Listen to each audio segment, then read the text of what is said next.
I never really knew if we were going to get to this point. I thought maybe McCarthy would just kind of drop the issue because he wasn't going to unite Republicans on this, or because the majority of Americans don't care about this. And this is not a winning issue for Republicans. And it almost feels like a Trumpian project of political revenge. And while that might be a great plaything for Donald Trump, that might be something that really gets the Freedom Caucus and a lot of the hardcore far-right base of the Republican Party excited, that's not getting the moderates of their party excited. That's not getting independents excited. And it's not getting anyone in the Democratic Party to flip sides or even consider voting for them. There doesn't seem to be much political benefit outside of narrative humping for impeaching Joe Biden. Outside of narrative humping and being able to kind of make the Ben Shapiro thumbnail like, oh, I wrecked the liberals, it didn't seem to have much purpose to it. But through sheer force of will and hostage-style tactics, it seems that the Freedom Caucus, by putting a gun to the head of Kevin McCarthy's speakership, was able to hold him hostage enough to get him to go through with an impeachment inquiry. But there's something a little embarrassing about the impeachment inquiry that I'm going to tell you in a second. Not to mention, the reaction to it has been pretty funny. But first, before we do that, let's talk about the political environment that created the impeachment inquiry. And that is, right now, Republicans fighting over the impeachment itself, as well as Republicans pushing back, far-right Republicans pushing back against Kevin McCarthy, who they think has played ball too much with the Biden administration. Let's read some of this article from The Hill. I'm very sorry from using my liberal elitist institution, but I thought it summarized the situation the best. Hardline Republicans in the House are itching for fights over opening an impeachment inquiry into President Biden and extracting deep spending cuts, even at the risk of a government shutdown. Their eagerness to fight isn't just with Biden and the Democrats, but also with Republicans in their conference worried about the political risks of an impeachment fight and a shutdown. These dynamics pose yet another challenge for Speaker Kevin McCarthy, whose job is to unify his conference. I'm tired of all these Republicans hiding behind, oh, hey, they'll say it's a shutdown. Oh, they'll say that you're defunding law enforcement with the Department of Homeland Security. That's all BS, said Representative Chip Roy, a member of the House Freedom Caucus. The truth is, we're using the power that we're giving to force change because you don't pay people not to do their job. Allies of McCarthy, can I just say quickly, this logic is terrible. Now, maybe it's just because I grew up in a household raised by two government employees. My grandfather worked for the Bureau of Engraving and Printing as an engineer, as a mechanic. He would repair all of the machines if they ever broke down. These are the machines that literally printed the nation's money. So that was his job growing up. Well, my grandmother was a government cook, research cook. And so they worked for the government with good government union jobs.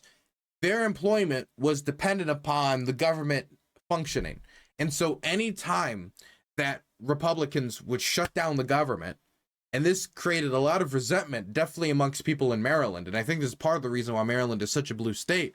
It has so many federal employees. And part of the reason I think a lot of areas in Virginia are a blue state. I think a lot of the government employees in Virginia have been pushed to be more pro-Democrat. Not all of Virginia, of course, because they have a Republican governor right now, but some sections of it, definitely the northern parts of it, because it has so many government employees. When the government shuts down, those people stop working. Those people stop getting paid.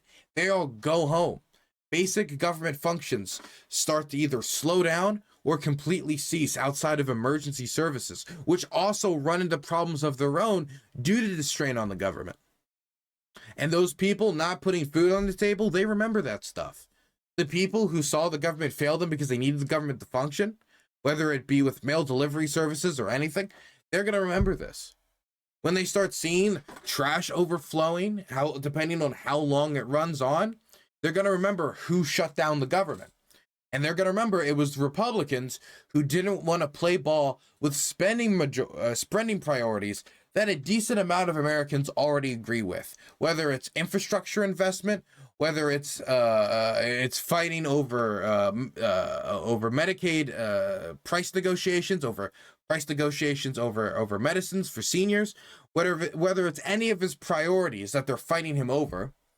The ones that they're fighting over with him over right now, the spending priorities in infrastructure and specifically the woke military, which I swear to God is one of the reasons why they're doing the shutdown. Can we just, moving away from, I'm realizing I could get into the specifics of like, here's why the majority of Americans agree with investing into chip manufacturing. Here's the data that shows that, hey, Americans would like to see the money go into roads and bridges and green energy. I could spend all day talking about that, but the fact that the Freedom Caucus members are citing wokeness in the Pentagon as part of the reason as to why they want to go through with the shutdown is absolutely ridiculous. Can we just sit down for a moment and know that there are going to be people possibly going home if there isn't an extension on the budget here, which is supposed to happen. They're supposed to come to a decision in the next 11 days. And if they don't have an extension, which a lot of the House Freedom Caucus is even objecting to an extension just to continue negotiations without the government shutting down.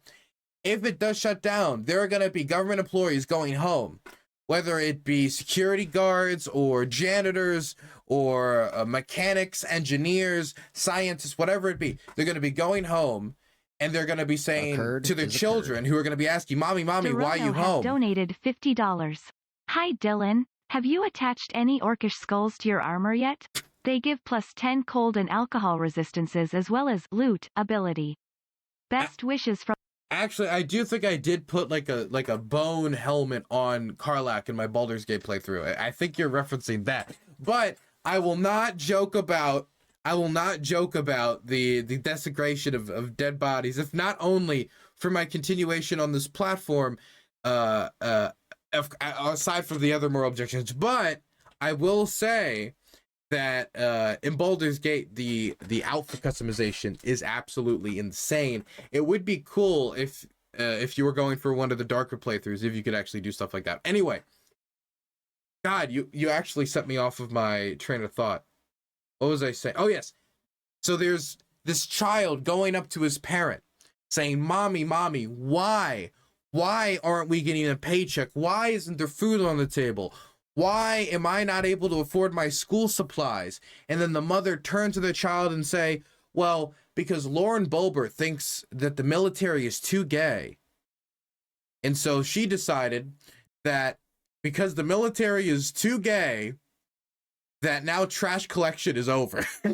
I'm sorry. I'm not taking that political party too seriously if this is the type of nonsense that is causing government shutdowns. And that has been cited for House of Freedom Caucus members. You would think in this moment that they would focus on some priorities, even if it doesn't make sense, saying like, I'm going to shut down the government over inflation. Okay, well, I don't know how that fixes anything. If anything, that could make the economic crisis worse, but at least that would make some narrative sense. That's something that can maybe connect with some independence, but no, it's wokeness in the military. They're being led by the nose by the most radical in their party. Now, moving on, because Kevin McCarthy is in this extremely difficult position where he has some of his most radical members, including Marjorie Taylor Greene, who supported him for the House speakership, who also said if there's not an impeachment inquiry into Biden, if the impeachment process does not start, she will not support him to continue to keep the speakership. He caved. C. Webster74 has donated $5. Hey Dylan, how is the game Dream Daddy, a dating simulator? I see you have almost 100 hours in it and was wondering if it is any good. You're a Russian agent. Anyway, Kevin McCarthy has caved and he has started an impeachment inquiry into Joe Biden. But hilariously, just like I just got embarrassed for somebody looking at my Steam history, he's getting embarrassed because he's doing it without a House vote. See, by him going through with this process and starting this process without a House vote, what he is saying implicitly is that I do not have enough support, because they have a Republican House majority, but he does not have enough support even within his own party for this inquiry to even start, or even not even start the process, but to even look into starting the process. This stuff is so shoddy that even with all of the anger Republicans have towards Joe Biden, even with all of the levels of partisanship we have in our country today, there is still a decent amount of Republicans in the Republican Party, like Don Bacon and others, who are just saying there isn't evidence for this. Until we have evidence for this, I can't agree to start this process. And because he didn't want to go through that embarrassment of having this get voted down in the House, he decided to start the process without the House, without a House vote. So as to not embarrass himself and not embarrass his party, but also because it's the only way he could have gotten this to continue. He could have gotten this through. Because there is a certain section of Republicans in the party that realize that there's just not evidence to go after Joe Biden on this. And if there's not evidence to go after Joe Biden on this, some of them might realize that, you know, once the rubber hits the road, it's going to look pretty stupid if it's like the Benghazi hearings and it's just like 12 hours of Hunter Biden just being like, nah, man, I just did a lot of cocaine. Nah, man, I think guns are cool. That's why I did cocaine and had guns. Yeah. Yeah, no, I'm not a Ukrainian spy. No. And if that's what it is, and it's just Hunter Biden did a bunch of drugs, Hunter Biden slept with a bunch of women, Hunter Biden has a big penis as confirmed by a lot of photographs the Republicans are really adamant that I should look at, right? And Hunter Biden, you know, violated some gun laws, which there is currently an investigation into, and he's going through the trial process and he's already pled guilty of, then this has all been nothing. This is a big nothing burger. And then it just is going to look like Republicans are mad. They're on the Trump crusade. They crusaded for Trump in 2022, and it failed to get them big victories in the House and big victories in the Senate. They barely were able to scrape away a House majority, underperforming massively. And many people believe, me included, it's because they focused on, oh, the election was stolen in 2020. And they focused on those narratives and let Trump lead them by the nose into disaster. That happens again in 2024. After this embarrassing impeachment. I mean, it looks like a revenge crusade on behalf of Donald Trump. Donald Trump got impeached, so we're going to impeach Joe Biden. That's what it looks like. That's not only what it looks like to me, that's not only what it looks like to other Democrats, that's not only what it looks like to a lot of independents, but the fact that he even can't get his own party in line on this issue means it looks like that to a lot of Republicans too, even if they won't admit it publicly to crowds of their supporters because they don't want to anger a certain base in their party that has dedicated itself to the Trump cult. But it's also not in the United States that people are asking these questions. Wait, but okay, before I move on to some other examples, let me just show you Kevin McCarthy, you know, the big, I guess it's a historical clip, so I should play it. That's why today I am directing our House committee to open a formal impeachment inquiry into President Joe Biden. Whoa, there's not really much more to this clip. Not really much more to this clip. I think it might make sense for me to play a little bit more, just so he can kind of like lay down his case. I don't want to just basically say, oh, there's nothing there and not show you him at least talking at length about it. Do we have... Okay, here it is. Months that we were gone in the weeks, House Republicans have uncovered serious and credible allegations into President Biden's conduct. Okay, remember that line. Serious and credible allegations. What is that even? What? Serious and credible allegations. What is that? Like, does that mean that they have evidence of something? Because I would say we have gotten evidence of, that's how I would phrase it, right? Like, if I had evidence that Donald Trump murdered somebody, I would say we have evidence of Donald Trump, but I guess, okay, whatever. I mean, the allegations are still, I guess, something you can look at. Taken together, these allegations paint a picture of a culture of corruption. Now, here's what we know so far. Through our investigations, we have found that President Biden... I wonder if he says the word evidence once. ...did lie to the American people about his own knowledge of his family's foreign business dealings.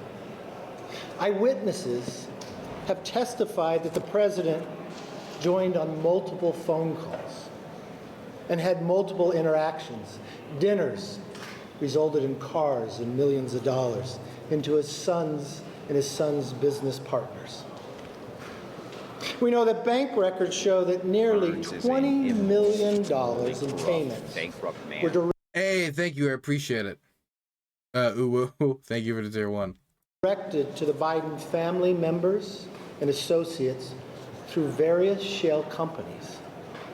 The Treasury Department alone has more than 150 transactions involving the Biden family and other business associates. Okay, so far it's Biden had meetings, right? That's what he said. And I mean, he said it like he had meetings and like with business associate, he had meetings, right? He met somebody. Now, he doesn't describe what a lot of these meetings are, but like one of the meetings in question is literally like he shook someone's hand and like kept walking, right? And so unless they have evidence that he sat down, he was like, okay, Jack, you give my son Hunter all the cocaine and I will give you all of our nuclear stockpile. Unless like you need evidence of something along those lines outside of like he had a meeting with a person, whether that's a high five or 5-hour conversation, immoral, who knows? morally corrupt, bankrupt man. And then the other one is the Bidens have made a lot of money, which, I mean, I remember Joe Biden used to be one of the poorest people in the Senate. I guess that's not the case anymore. Definitely now vice president, the president of the United States. That is a little tiny bit of a step up. But yeah, he is a wealthy guy. His family is wealthy, but having a bunch of money is in and of itself a crime, which is also why he said allegations, because none of this is still evidence of anything. It's just like Bidens have a lot of money. They had meetings with business people. There's still nothing that there's nothing to hold on to. And again, like all of these things could be evidence of something. Like if you had a meeting with someone, a meeting could have led to something else, which could have then maybe led to a crime. But you gotta, finish the page, like finish the puzzle, you gotta paint a little bit bigger of a picture. That were flagged as suspicious activity by U.S. banks. Even a trusted FBI informant has alleged a bribe to the Biden family. Biden used his official... Again, another allegation. Like,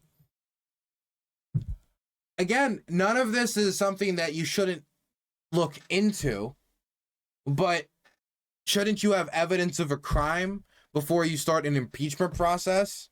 Before you inquire about impeachment? There needs to be, I guess, like they'll say, well, now this is the time where we gather the evidence. Yeah, but I think you should have some evidence before you start it, not just a bunch of, so far just allegations. And that I'm not even saying stop digging. Dig as much as you want. It's part of the reason why this doesn't really upset me at all, because they're just going to do a bunch of digging. And if they don't find anything, then what are they going to do? Are they going to just tuck their tail and go home? Or are they going to try to go through with basically nothing and then try to impeach Joe Biden anyway, when it seems like a decent amount of Republicans didn't even want to go through with this in the first place or even start the inquiry because they know that there's not any evidence. And if they don't have enough Republicans at this stage to even start this inquiry with a House vote, then how are they going to get enough Republicans on board to actually impeach Joe Biden when the time comes if they don't find any evidence? And so that's why and long story short, that's why this doesn't concern me that much. This doesn't really concern me, like, at all. In fact, I feel very similar to John Fetterman right now. John Fetterman. Let's find it. Here it is. I feel very, very similar to Mr. Fetterman. Senator Fetterman. I love saying Senator Fetterman. Ask you about this news that Speaker McCarthy has formally launched an impeachment or has said he's going to. Oh my God, really? Oh my gosh, it's devastating. Ooh, don't do it. Please don't do it. Oh no. Sorry, we gotta run back to the office, but I love Fetterman, man. I love Fetterman, man. I love him. Okay, so putting that aside, there's two things I want to take from this, or two more things I want to present you guys before we're done on this. First thing I want to say is, even though this is him trying to feed some meat to the Freedom Caucus, give them something, I don't necessarily think this might even be enough.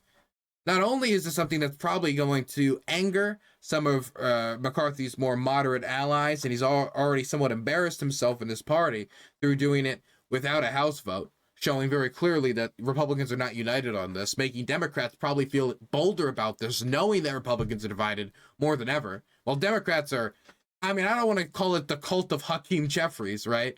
But I mean, they are pretty united at the moment. This, I don't think, is going to solve it. Republicans are still divided on a whole number of other issues. When Republican far-righters, hardliners like Matt Gaetz and others were talking about a government shutdown, they weren't just talking about, oh, this one issue. They were also talking about wokeness in the military, as we discussed before. They also were talking about really any work, any compromise with the Biden administration on things like the infrastructure bill or the Inflation Reduction Act. They see all of that almost as treachery or treason to the party that needs to be reversed. And so they want to see massive cuts to Biden's spending plans, much of which has already been agreed to, and Biden is trying to get through as we continue to try to build upon the economic success and recovery we've seen post-COVID, with unemployment rates reaching new record lows. I think we're at like 3.2 to 3.3%. Lowest black unemployment rate. I remember Donald Trump bragging about this all the time. Even lower black unemployment rate that we had before. I know a lot of people talk about the job creation under Biden as it's all just, getting all the jobs back from before COVID. That's not the case. We've added on top of that another 3.5 to 4 million jobs on top of what we had pre-COVID.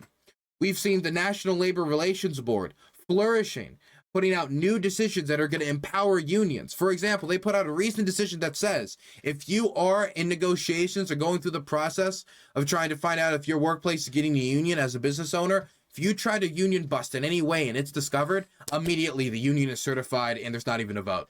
That gives so much power to the union and hopefully will terrify big business into negotiating with these unions fairly, and they won't engage in unfair labor practices. This is the type of stuff that if we found out what we found out about Amazon and how they engage in union busting practices during the negotiation with people who were trying to unionize Amazon, we found out about what they were doing beforehand, boom, it would have been already done. Amazon union, boom, complete. This empowers unions and could, I think, help jumpstart the amount of union activity we're seeing in the country right now. These are real deliverables we're seeing under Biden. Now, I'm not saying that under Biden is perfect. I'm just saying that things are certainly improving. For example, real wage growth just outpaced inflation.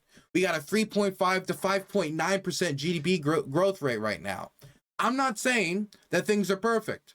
Many Americans still can't afford high dollar emergencies. While we have more Americans getting on health insurance under Biden, it's still not nearly deep and as far enough as I would like to see, either with a public option or even further. I wanted to see sweeping reform. And hey, we can negotiate drug prices now. Fantastic. Still not as much as I would want. But all of these things are gains that we wouldn't have gotten under the Trump presidency. And these are things that these guys are fighting against hard, things that are unpopular, things that they're trying to push back against the majority of American support. But these are things that also cost money. And when it was under Trump, and these things that cost money were big tax breaks to the top echelons of society, with 80% of the benefits for the Trump tax breaks going to the top 1%, not even the top 1%, we're talking the top 1% of the 1%, going to the business class.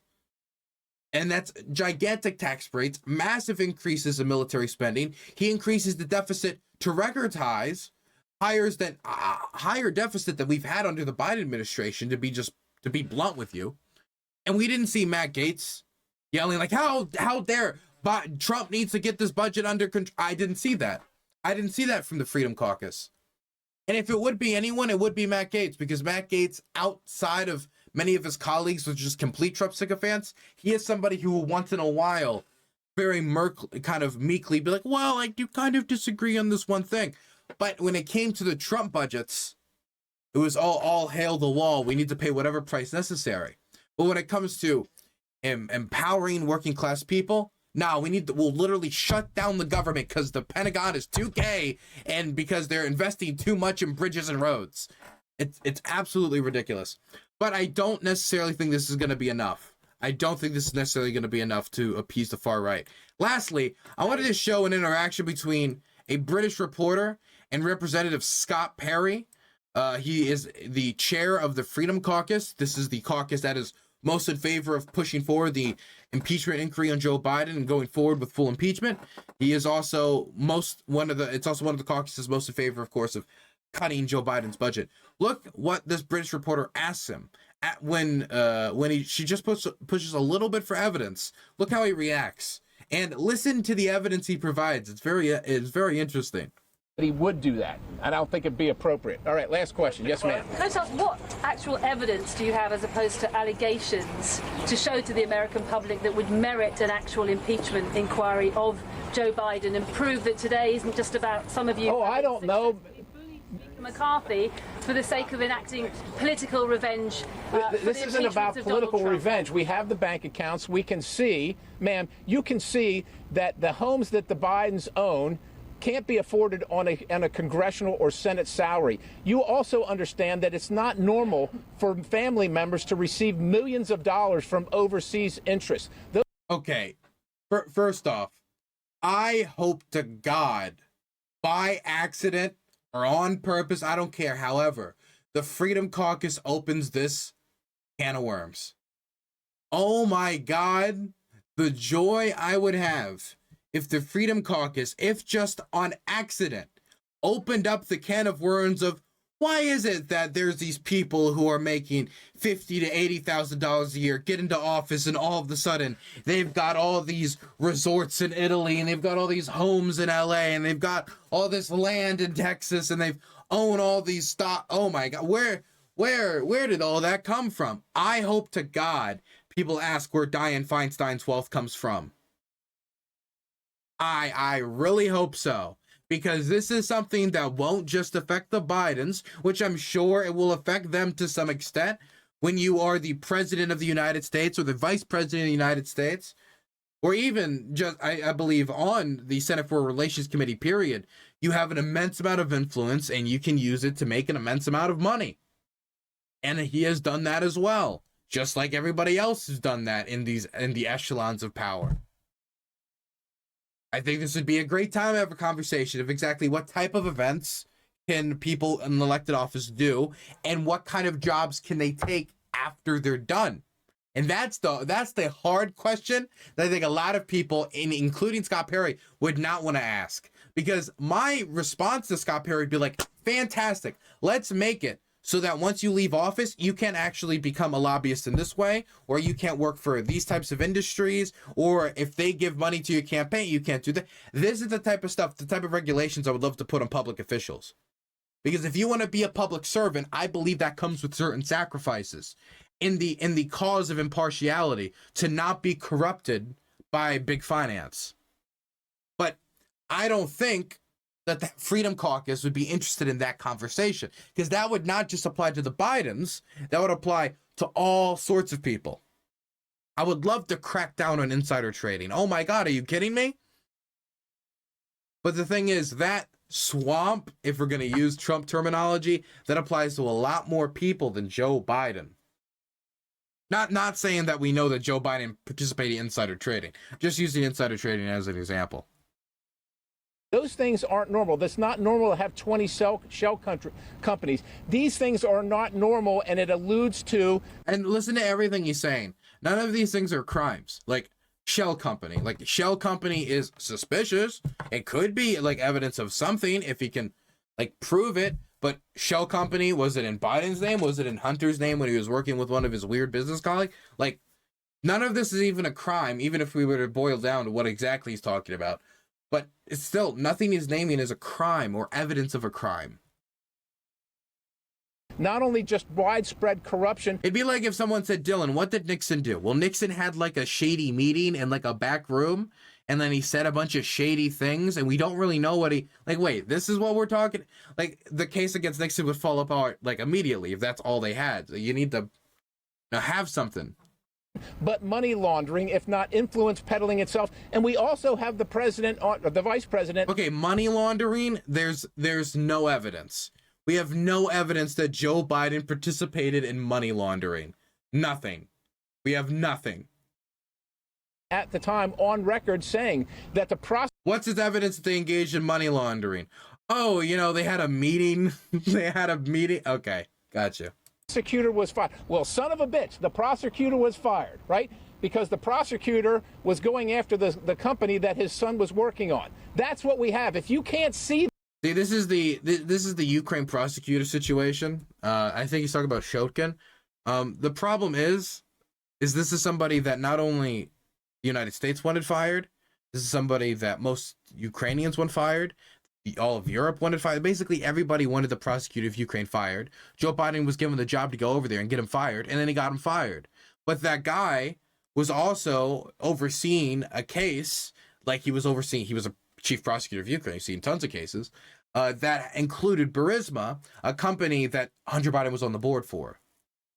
That guy, by the way, and this is the part that nobody includes, had shelved the case. Nobody includes that part, because if you include that part, it's like, wait, okay, what? Yeah, the dude was corrupt. Why would they have to go out of their way to fire the unbelievably corrupt prosecutor? If they wanted to manipulate him, why wouldn't they just also engage in corruption? Why would they want to get him fired and get him replaced with somebody who might be less corrupt and might then pick up that trial and actually go after it? Whatever. But everybody hated the prosecutor. Everybody hated the prosecutor. Terribly corrupt guy. Again, nothing he's saying is a crime. That if you are that blunt, look, I'll turn it over to the attorneys. People can't see that. They think it's political It's revenge. because you don't report on it. You're not, We're here reporting on it today. I'm not sure how you know what the American people think, but here's what they might wonder.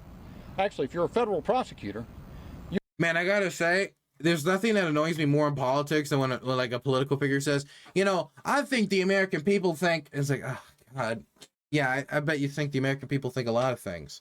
And then nothing they say is something that is like universally like, oh yeah, American people think that. It's usually almost always, I think the American people think we need to ban abortion. It's like, no, you do not speak for the American people in that. You do not. I don't know, pet peeve of mine, but it's rhetorically very effective. Anyway, very funny interaction between a British reporter and American political hucksters.